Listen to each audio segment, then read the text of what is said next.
اللہ تبارک و تعالی نے ہمیں دنیا میں بہت سارے نعمتوں سے نوازا ہے۔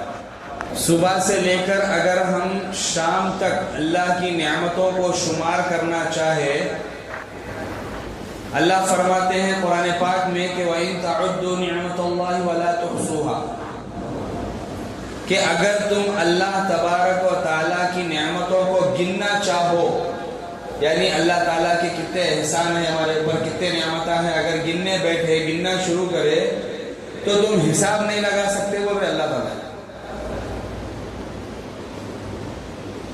اللہ کی نعمتوں کو جاننے کے لیے صرف اتنا کافی ہے کہ جو ایک ایک سیکنڈ ہم سانس لے رہے وہ بھی اللہ کی ایک نعمت ہے۔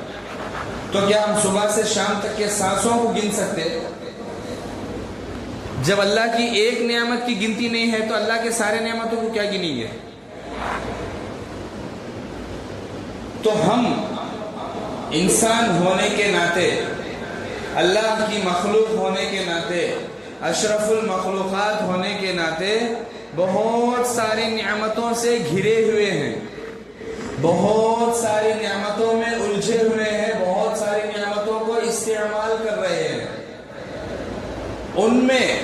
ان ساری نعمتوں میں سب سے بڑی عظیم الشان نعمت جو زندگی میں صرف ایک ہی بار ملتی ہے ہر کسی کو، اگر ایک بار چلے گئی تو دوبارہ نہیں ملتی، صرف ایک بار ملتی۔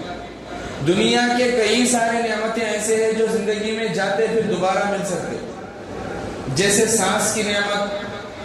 سانس بھی اگر ایک 2-4 سیکنڈ کے واسطے رک گئی، یا 5 سیکنڈ یا 15-20 سیکنڈ رک گئی تو آکسیجن وغیرہ لگا کے اسے دوبارہ سے پریپیئر کر سکتے، اس کو دوبارہ تیار کر سکتے، سانس لینے لگا سکتے۔ دل کی دھڑکن بھی رک گئی تو آج کل ٹیکنالوجی یہاں تک بڑھ گئی کہ دل کی دھڑکن کو دوبارہ دھڑکاتے، کچھ دیر کے لیے صحیح، پرمنٹ تو نہیں دھڑکا سکتے، کچھ دیر کے لیے صحیح دھڑکاتے۔ یہ ساری اللہ کی بڑی بڑی نعمتیں، لیکن یہ ساری نعمتیں ایسی ہے، رزق کا مل جانا، روزی کا مل جانا، یہ اللہ کی نعمت۔ روزی میں کبھی تنگی ہوتی پھر دوبارہ روزی کی فراخی ہو جاتی۔ صحت کا مل جانا، صحت میں بیماری آتی پھر دوبارہ صحت مندی مل سکتی۔ اسی طرح خوبصورتی کا ملنا، بدصورتی کبھی عارضی طور پر آتی، چہرے پہ پھنسی پھوڑے وغیرہ ہو جاتے پھر ٹھیک ہو جاتا۔ یعنی اللہ کی جو بھی نعمتیں ہیں وہ ساری نعمتیں ایسی ہیں کہ ان کو دوبارہ حاصل کیا جا سکتا، کسی کوشش سے یا کسی صبر سے یا دولت کے ذریعے۔ لیکن اللہ کی ایک نعمت ایسی ہے، ایک نعمت ایسی ہے، یہاں تک کہ اللہ کی جو ایک دولت ہے، ایمان کی دولت، وہ بھی دوبارہ مل سکتی، ٹھیک ہے؟ ایمان کی دولت جو ہے وہ بھی دوبارہ مل سکتی، کیونکہ کئی لوگ ایسے ہیں جو اپنی زندگی میں ایمان والے تھے، مرتد ہو گئے پھر ایمان میں آئے۔ تو ایمان جیسی عظیم الشان دولت بھی دوبارہ مل سکتی، لیکن یہ نعمت جس کے بارے میں ابھی بولنا چاہ رہا ہوں، یہ نعمت ایسی ہے جو زندگی میں صرف اور صرف ایک بار ملتی۔ کون سی نعمت ہوں گی وہ ایسی کیسی نعمت ہوگی، کتنے کروڑوں میں آئیں گی وہ اتنے کروڑوں کی ہے جن کی کوئی قیمت نہیں لگا سکتے۔ ساری دنیا ایک طرف، وہ نعمت ایک طرف۔ وہ کیا ہے؟ وہ ہے والدین کی نعمت، ماں باپ کی نعمت۔ بھائی چلے گیا، دوسرا بھائی، سگا بھائی، پھپھیرا بھائی، طاہرہ بھائی رہتا، بہن چلے گئی، کوئی نہ کوئی بہن رہتی، رشتہ دار چلے گئے، ماموں چلے گئے تو پھپھو رہتے، پھپھو چلے گئے تو خالہ رہتے، خالہ چلے گئے کوئی، لیکن ماں باپ ایک بار اگر چلے گئے، ساری دنیا کی طاقت ملا کے ماں کے جیسی ممتا، باپ کے جیسا پیار نہیں پا سکتے۔ پا سکتے کوئی ہے الٹرنیٹ، کوئی ہے نائب، ماں باپ کا نائب کوئی ہے؟ ماں اگر ہوئی بھی تو سوتیلی ہو سکتی، لیکن وہ سگی ماں کا پیار، سگی ماں کے جیسا برتاؤ نہیں دے سکتی ہو۔ اللہ ماشاءاللہ کوئی کروڑوں میں ایک، ہزاروں میں ایک ایسی ماں رہیں گی جو کوشش پورا کرتی کہ میں سگی ماں کی محبت کرنے والی، محبت دینا بچوں کو۔ لیکن جو اصل ماں کی بات آتی وہ کیا سوتیلی ماں میں آتی؟ تو اللہ کی سب سے بڑی نعمتوں میں سے ایک نعمت ہے والدین، یعنی ماں باپ۔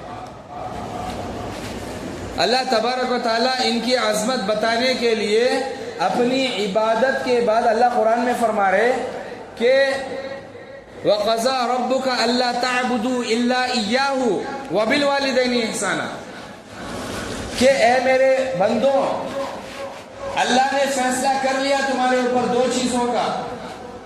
وہ کیا دو چیزوں کا فیصلہ؟ کہ تم نمبر ایک تم اللہ کی عبادت کرو، اللہ تعبدوا الا اياه، تم اللہ کی عبادت کرنا نمبر ایک۔ نمبر دو والدین کے ساتھ حسن سلوک کرنا۔ جہاں اللہ اپنی عبادت کا ذکر کر رہا قرآن میں، ساتھ ہی ماں باپ کا ذکر کر رہا، تو سوچو مرتبہ مقام ماں باپ کا کیا ہوگا۔ اپنی عبادت کے ساتھ، اپنی معبودیت کے ساتھ، اپنی بڑائی کے ساتھ اللہ ماں باپ کے ساتھ احسان کرنے کا حکم دے رہے، تو ضرور کچھ نہ کچھ بڑی نعمت ہوں گی نا، کہ اللہ اپنے تذکرے کے ساتھ ان کی تذکرہ کر رہے۔ اللہ صاف فرما رہے میری عبادت کرو، میں ہی عبادت کے لائق ہوں، اور والدین کے ساتھ نیک سلوک کرو۔ ایک اور جگہ اللہ فرما رہے کہ والدین، کسی بھی دنیا کے کسی رشتہ دار کے لیے اللہ نے دعا کرنے کا حکم نہیں دیا۔ تمہارے نانا ان کے واسطے دعا کرو، تمہارے دادا ان کے واسطے دعا کرو، حدیثوں میں ہے حکم ان کے لیے مغفرت کی دعائیں کرنا، ان کے لیے ایصال ثواب کرنا، وہ ہے۔ لیکن قرآن میں اللہ الگ سے کسی رشتے کے بارے میں یہ نہیں بتایا، یہاں تک کہ یہ بھی نہیں فرمایا کہ اپنے بیوی کے واسطے، جو دنیا کا سب سے پہلا رشتہ ہے وہ بیوی شوہر کا رشتہ ہے نا۔ حضرت آدم حضرت حوا پہلے بیوی شوہر تھے، سب سے پہلے رشتے کو بھی اللہ یہ نہیں فرمایا قرآن میں کہ تمہیں اپنے بیوی کے واسطے دعا کرو، تمہیں اپنے شوہروں کے واسطے دعا کرو۔ لیکن ایک جگہ، ایک ہستی کے لیے، ایک رشتے کے لیے اللہ فرما رہے کہ تمہیں ان کے واسطے دعا کرو۔ وہ کن کے واسطے؟ رب ارحمہما کما ربیانی صغیرا، اے اللہ جیسا ہمیں چھوٹے رہتے انہوں ہمارے اوپر رحم کرے، ویسا تو ان کے اوپر رحم کر دو، دعا کرو ماں باپ کے واسطے، کہ تو اللہ سکھا رہے قرآن میں۔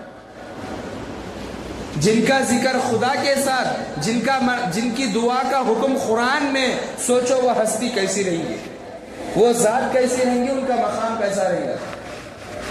حالانکہ خدا کے بعد محمد الرسول اللہ کا تذکرہ آتا اکثر، تو جہاں محمد الرسول اللہ کا تذکرہ، وہیں اللہ ماں باپ کا تذکرہ کر رہے ہیں۔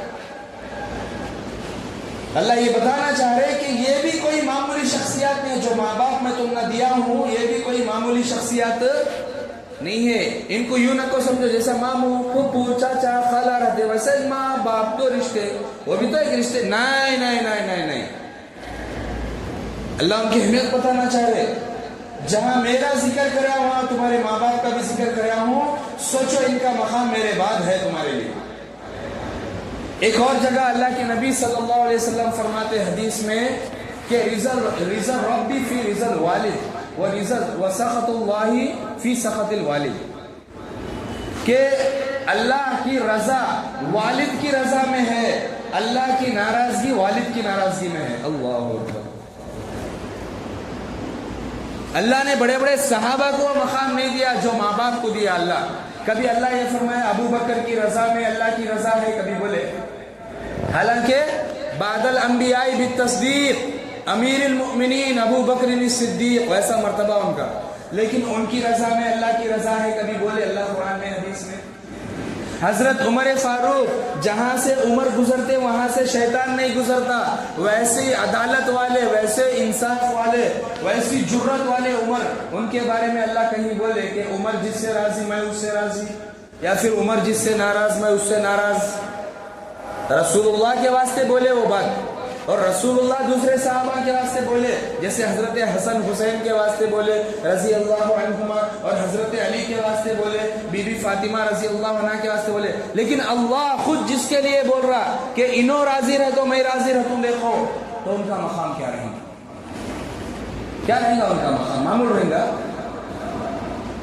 کسی بڑے بڑے صحابی کو ایسا نہیں بولے اللہ تعالیٰ، کہیں بھی کسی ولی کے بارے میں حضرت خواجہ غریب نواز تمہارے سے راضی رہتا میں راضی رہتا، نہیں تو نہیں راضی رہتا، کہیں بولے۔ حدیثوں میں نے تو نہیں، کسی ولیوں کے واقعات میں تو سنے، حدیث میں تو ان کا تذکرہ نہیں رہتا، انہوں حدیثوں کے بعد کے زمانے کے۔ اللہ کہیں ایسا بولے کہ شیخ عبد القادر جیلانی تمہارے سے راضی رہے تو میں راضی رہتا ہوں، انہوں ناراض رہے تو میں ناراض رہتا ہوں، کہیں ہے تذکرہ؟ لیکن والدین، او ہو والدین کے بارے میں اللہ بول رہے ہیں کہ تمہیں باپ کو راضی کرے تو میں راضی رہتا ہوں، باپ کو ناراض کرے تو میں ناراض ہوں۔ کیا مقام رہے گا والدین کا، اللہ کے نزدیک کیا مقام رہے گا والدین کا۔ ایک جگہ اللہ تعالیٰ فرما رہے وَلَا تَقُلْ لَهُمَا اُفٍّ وَلَا تَنْهَرْهُمَا وَقُلْ لَهُمَا قَوْلًا كَرِيمًا، جن کے ساتھ بات کرنے کا ادب سکھا رہے اللہ تعالیٰ۔ نبی کے ساتھ ایک جگہ اللہ تبارک و تعالیٰ نبی کے ساتھ بات کرنے کا ادب سکھائے کہ جب ایمان والوں کو چاہیے کہ جب وہ نبی سے بات کرے تو آواز کو نیچی رکھیں، اللہ ایک جگہ فرما رہے۔ لیکن دوسری جگہ ماں باپ کے ساتھ بھی وہی سلوک کر، نبیوں والا سلوک ماں باپ کے ساتھ کرنے کا حکم دے رہے۔ کیا مقام رہے گا ماں باپ کا؟ سوچو، نبی کا ایک عام انسان، ماں باپ تو عام انسان ہی چنا، ہر کسی کے ماں باپ